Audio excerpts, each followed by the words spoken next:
Hi friends, welcome to RS all rounder. இன்னைக்கு நம்மளோட YouTube சேனல்ல ரொம்பவே சிம்பிள் அண்ட் டேஸ்டியான கத்திரிக்காய் ஃப்ரை தாங்க செய்ய போறோம். கத்திரிக்காய் பிடிக்காதுன்னு சொல்றீங்க கூட நீங்க இது மாதிரி செஞ்சு கொடுக்கும்போது நல்லா விரும்பி சாப்பிடுவாங்கங்க. டேஸ்ட் அந்த அளவுக்கு சூப்பரா இருக்கும். இது எல்லா வெரைட்டி ரைஸ்க்குமே சூப்பரான சைடிஷா இருக்கும். ரசம் சாதம், சாம்பார் சாதத்துக்குமே நம்ம சைடிஷா யூஸ் பண்ணிக்கலாங்க. ஒயிட் ரைஸ் கூடவே அப்படியே சர்வ் பண்ணி சாப்பிடலாம். ரொம்ப ரொம்ப சிம்பிளான ரெசிபி. இப்போ வாங்க இந்த கத்திரிக்காய் ஃப்ரை ரெசிபியை எப்படி செய்யலாம்னு சொல்லிட்டு வீடியோக்குள்ள போய் பார்க்கலாம். இந்த ரெசிபி பண்ணுறதுக்கு நான் இன்னைக்கு 1/4 கிலோ கத்திரிக்காய் வாங்கி இது மாதிரி நீள்வாக்கில் கட் பண்ணி வச்சுருக்கிறேன். வாங்க எப்படி செய்யலாம்னு சொல்லி பார்க்கலாம். ஒரு பேனில் 2 டீஸ்பூன் ஆயில் ஆட் பண்ணியிருக்கேன். நான் இன்னைக்கு நல்லெண்ணெயில் தான் செய்ய போகிறேன். இந்த ரெசிபிக்கு நல்லெண்ணெயில் செய்யும்போது டேஸ்ட் ரொம்பவே சூப்பராக இருக்கும். எண்ணெய் நல்லா சூடாயிருச்சு. இப்போ இது கூடவே 1 டீஸ்பூன் ஜீரகம் ஆட் பண்ணிக்கிறேன். ஜீரகம் பாருங்கள் நல்லா பொரியுது. இப்போ இது கூடவே கொஞ்சமாக ஆனியன் ஆட் பண்ணிக்கிறேன். வெங்காயம் வதங்கிறதுக்காக கொஞ்சமாக உப்பு ஆட் பண்ணிக்கிறேன். வெங்காயத்தை நல்லா வதக்கி எடுத்துக்கலாம்.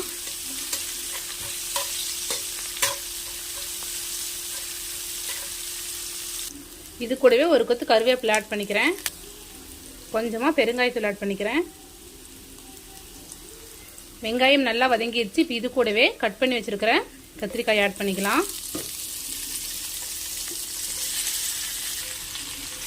இப்போ நல்லா மிக்ஸ் பண்ணிடலாம். கத்திரிக்காயை கட் பண்ணும்போதே தண்ணியில் ஆட் பண்ணிக்கோங்க. அந்த தண்ணியில் கொஞ்சமாக உப்பு ஆட் பண்ணி கத்திரிக்காய் ஆட் பண்ணும்போது கத்திரிக்காய் கலர் சேஞ்ச் ஆகாது. அதுக்கப்புறம் சமைக்கும் போது நம்ம தண்ணி வடிகட்டி எடுத்துக்கலாம். நல்லா மிக்ஸ் பண்ணி விட்டாச்சு. இப்போ இது கூடவே கொஞ்சமாக உப்பு ஆட் பண்ணிக்கலாம். நான் வெங்காயம் வதங்கும்போது கொஞ்சம் உப்பு போட்டேன். கத்திரிக்காயை தண்ணியில் போடும்போது கொஞ்சம் உப்பு போட்டிருந்தேன். உப்பு கொஞ்சமாக மட்டும் ஆட் பண்ணிக்கிறேன். நல்லா மிக்ஸ் பண்ணி விட்டுடலாம். இந்த ரெசிபிக்கு நம்ம இந்த ஆயிலே தான் குக் பண்ணி எடுத்துக்க போகிறோம். தண்ணி எதுவும் ஆட் பண்ணிக்காமல். ஸோ ஆயில் கொஞ்சம் எக்ஸ்ட்ரா ஆட் பண்ணிக்கோங்க.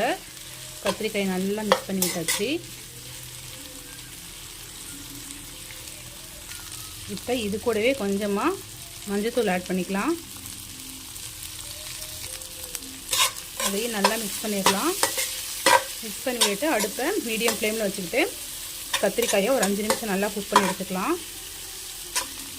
கத்திரிக்காய் கொஞ்சம் சீக்கிரமாக குக் ஆகிரும். அப்பப்போ ஓப்பன் பண்ணி பார்த்துட்டு இது மாதிரி நல்லா கிளறி விட்டுக்கோங்க. இப்போ கத்திரிக்காய் ஒரு 5 நிமிஷம் நல்லா குக் ஆகட்டும். கத்திரிக்காய் ஒரு 5 நிமிஷம் நல்லா குக் ஆகிடுச்சு. நான் அப்பப்போ ஓப்பன் பண்ணி பார்த்துட்டு நல்லா கிளறி விட்டுட்டேன்.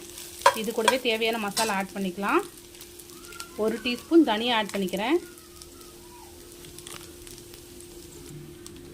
1 டீஸ்பூன் குழம்பு மிளகாய்த்தூள் ஆட் பண்ணிக்கிறேன். 1 டீஸ்பூன் கறி மசாலா ஆட் பண்ணிக்கிறேன். நீங்கள் கறி மசாலாக்கு பதிலாக மட்டன் மசாலா, சிக்கன் மசாலா எது வேணாலும் ஆட் பண்ணிக்கலாம். இப்போ இது எல்லாத்தையுமே மிக்ஸ் பண்ணிடலாம். மசாலா எல்லாமே உங்களோட காரத்துக்கேற்ப ஆட் பண்ணிக்கோங்க. செக் பண்ணி பார்த்துட்டு உப்பு உங்களுக்கு தகுந்த மாதிரி ஆட் பண்ணிக்கோங்க. இப்போ காயோடு எல்லா சைடும் நல்லா படுற மாதிரி மிக்ஸ் பண்ணி விட்டுருங்க. பாருங்கள், காயோடு எல்லா சைடும் படுற மாதிரி நல்லா மிக்ஸ் பண்ணி விட்டாச்சு.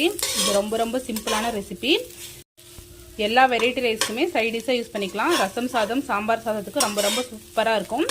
ஒயிட் ரைஸ் கூடவே நம்ம சர்வ் பண்ணி சாப்பிட்லாங்க. டேஸ்ட் ரொம்பவே சூப்பராக இருக்கும். இப்போ தேவையான மசாலா எல்லாமே ஆட் பண்ணியாச்சு. இப்போ காய் இன்னும் கொஞ்சம் நேரம் நல்லா வேகட்டும். மசாலாலாம் ஆட் பண்ணதுக்கப்புறம் லைட்டாக அடிப்பிடிக்க ஆரம்பிக்குங்க. ஸோ அப்பப்போ ஓப்பன் பண்ணி பார்த்துட்டு நல்லா கிளறி கொடுத்துக்கோங்க. காய் இன்னும் கொஞ்சம் நேரம் குக் ஆகட்டும். லாஸ்ட்டாக இது கூடவே கொஞ்சமாக கருவேப்பிலை, கொத்தமல்லி ஆட் பண்ணிடலாம். உங்கள்கிட்ட இருந்தால் ஆட் பண்ணிக்கோங்க, இல்லைன்னா ஸ்கிப் பண்ணிடுங்க. கத்திரிக்காய் நல்லா சூப்பராக குக் ஆகிடுச்சு. அவ்வளோதான் ஃப்ரெண்ட்ஸ், நம்மளோட கத்திரிக்காய் ஃப்ரை சூப்பராக ரெடி ஆயிடுச்சு. ரொம்ப ரொம்ப சிம்பிளான ரெசிபி. டெக்ஸ்சர் பார்க்கும்போதே பாருங்கள் சாப்பிடணும் போல இருக்குது. டேஸ்ட்டும் அந்தளவுக்கு சூப்பராக இருக்கும். ஸோ கண்டிப்பாக ட்ரை பண்ணி பாருங்கள். ட்ரை பண்ணி பார்த்துட்டு எப்படி இருக்குன்னு சொல்லிட்டு மறக்காமல் கமெண்ட்டில் சொல்லுங்கள். இது மாதிரி simple recipes and lunch box recipes videos நம்மளோட சேனலில் ரெகுலராக அப்லோட் பண்ணுவோம். இது மாதிரி வீடியோஸ் வேணும்னா நம்மளோட RS ஆல்ரவுண்டர் சேனலை மறக்காமல் சப்ஸ்கிரைப் பண்ணிக்கோங்க. இந்த வீடியோ உங்களுக்கு பிடிச்சிருந்தா லைக் பண்ணுங்கள், கமெண்ட் பண்ணுங்கள், மறக்காமல் உங்களோட ஃப்ரெண்ட்ஸ்க்கு ஷேர் பண்ணிக்கோங்க.